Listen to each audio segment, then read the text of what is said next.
Greetings, Nick with Sweetwater here, and welcome to the fourth and final episode of the rock and metal riffs and licks that use the minor blues scale series. This one is entitled 4 Classic Drop D Blues Scale Rock and Metal Riffs. To this end, each riff I play has to adhere to the following 3 rules. And these 3 simple but unbendable rules are as follows. Rule number 1, the riffs can only use the notes of the minor blues scale, with no exceptions, except one. And that one and only exception is the use of the flat 5 root 5th power chord. Why? Because the 5th of that power chord lurks outside the scale in question. That's the only exception though. Rule number 2, the riff has to use the flat 5 note at least once. The reason being, if it didn't, it would merely be a minor pentatonic riff. So the flat 5 has to be used as either a single note or as a power chord. And finally, rule number 3, the tuning used has to be drop D, or drop D tuned down a half step or even a full step. Make sense? For the sake of convenience though, I'm going to show you all 4 riffs using regular drop D tuning.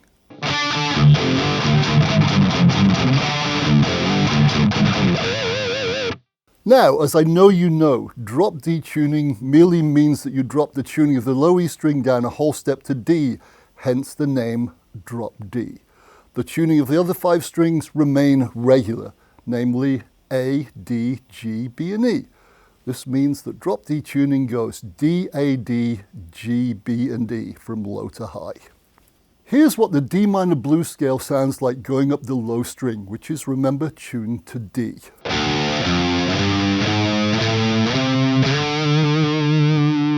So, talking in terms of fret numbers, it's 0, 3, 5, 6, 7, and 10. Here it is one time, but this time as 1-finger power chords.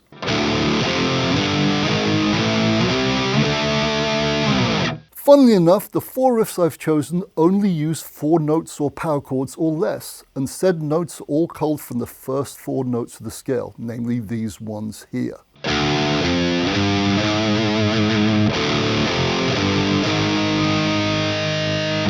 And yup, you've guessed it, these are the 4 infamous notes from which the legendary Smoke on the Water riff was born. This one right here, played on the D string.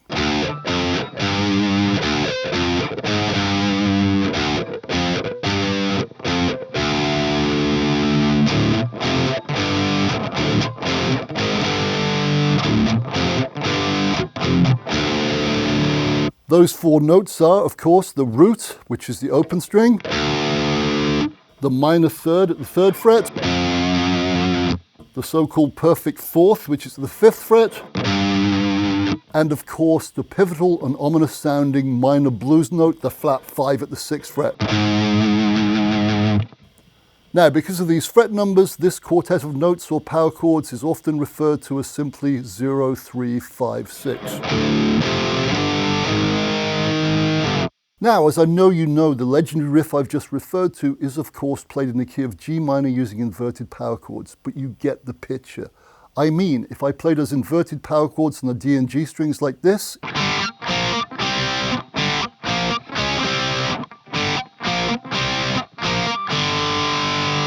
it goes 0, 3, 5, 0, 3, 6, 5, 0, 3, 5, 3, 0. Anyways, that little snippet of trivia aside, here are the 4 drop D minor blues scale riffs I've chosen in chronological order.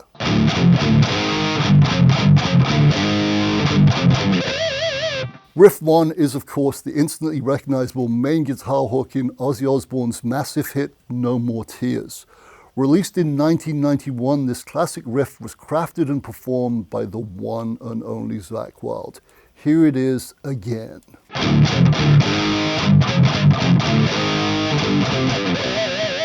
As you could see and hopefully hear, it uses that tried and tested 0, 3, 5, 6 combo I just talked about. And just so you know, the tuning used on the actual recording is drop D down a half step. Here's that riff again, played a hair slower.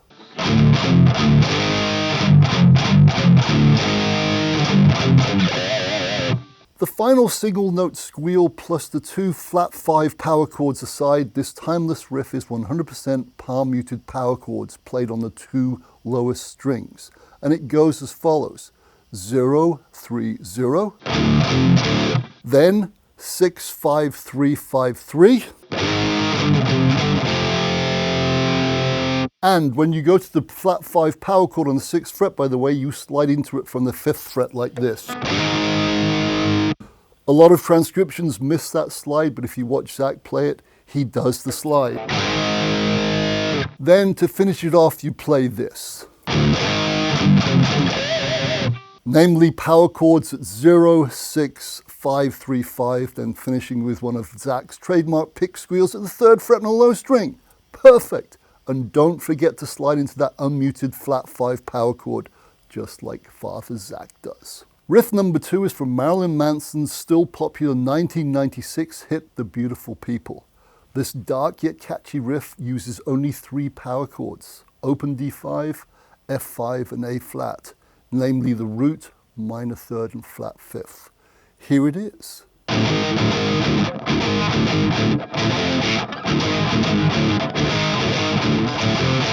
And here it is a hair slower.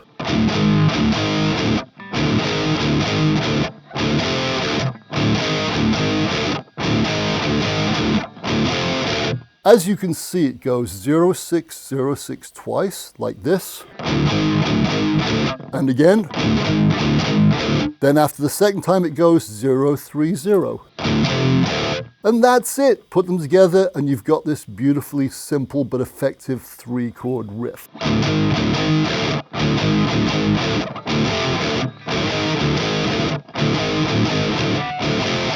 Next up is riff number 3, the main verse riff from Godsmack's sinister sounding rock radio hit Whatever.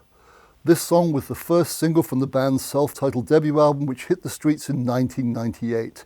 Here's what the riff in question sounds like.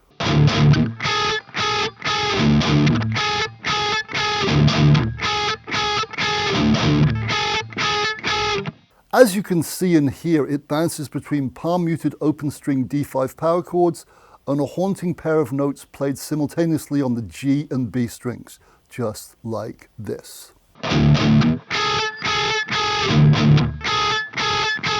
The 2 notes on the G and B string that are played together are A flat and A respectively, namely A flat at the 13th fret on the G string and A at the 10th fret of the B string, and together they sound like this. The reason these 2 notes sound so eerie when played together is because they're literally only a half step apart. So when I hit them both together, they rub against each other beautifully, creating an unsettling sound that's made even pronounced by adding distortion like this.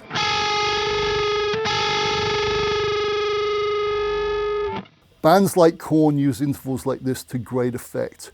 Good stuff. Good, evil sounding stuff. And just so you know, on the record, Godsmack played this riff in drop D, but with all 6 strings tuned down a whole step, a tuning that's understandably often referred to as drop C.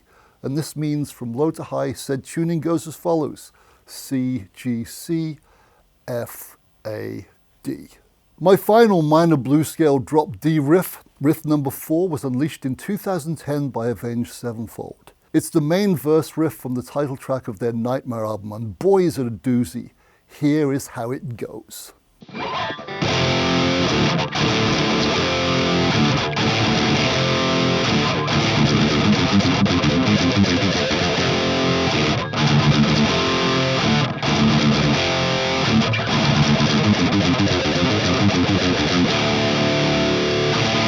Phew, that's a toughie. Here it is again, a hair slower.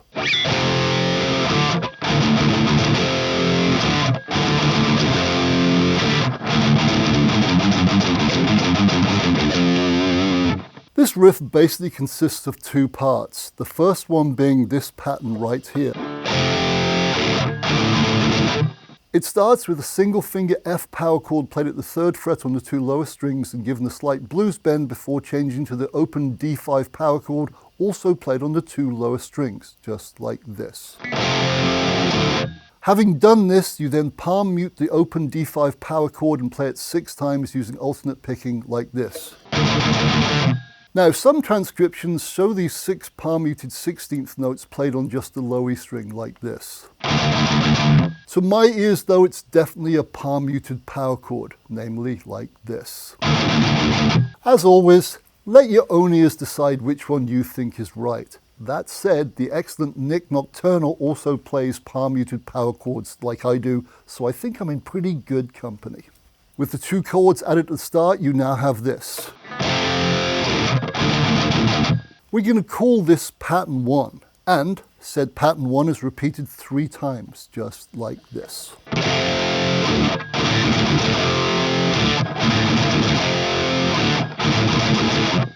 This is then followed by pattern 2, which is an 8-note pattern which is played twice.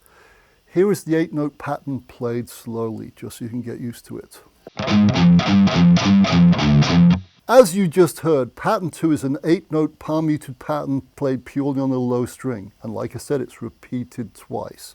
It's also made up of 16th notes, meaning 4 evenly spaced notes per beat. Here's the 8-note palm-muted pattern in question played one more time slowly. Let's break this sucker down into 2 bite-sized 4-note chunks to make it easier to digest, shall we? The first 4 notes on the low string are these: 6th fret, 3rd fret, 5th fret, and then 3rd fret again, just like this. And as you can see, I'm using my pinky on fret 6, my ring finger on fret 5, and my pointer on fret 3.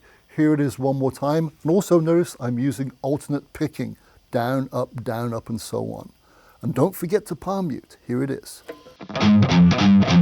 Our next 4 notes are also on the low string and are as follows: the 5th fret followed by the 3rd fret again, then open to 3rd fret, just like this. And one more time a little slower. And once again, remember, use alternate picking and don't forget to palm mute. Now, when we put these 2 groups of 4 notes together, we have this. And one more time a little slower. And, as mentioned, to play the riff correctly, you repeat this 8-note pattern twice, like this.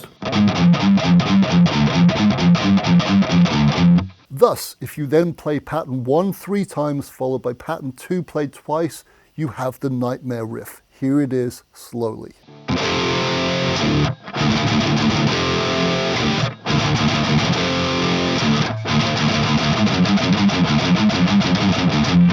Getting this riff up to Avenged Sevenfold approved speed and using a metronome is a really great exercise for making sure your 2 hands are synchronized correctly, especially that pesky pattern 2, which is a bear at speed. And that, my friend, is the end of our 4-part journey into riffs and licks that only use the notes of the minor blues scale. I sincerely hope you've enjoyed it and maybe learned something too, like maybe merely the truth of the age-old adage, sometimes less is more. And these 4 riffs certainly prove that in my humble opinion. Oh, and in case you're interested, the gear I used for this video is my trusty Epiphone Matt Heafy Signature Les Paul plugged into a Friedman IRX dual-channel tube preamp. And because of its handy-dandy onboard IRs, the IRX is plugged straight into the mixing console. Perfect.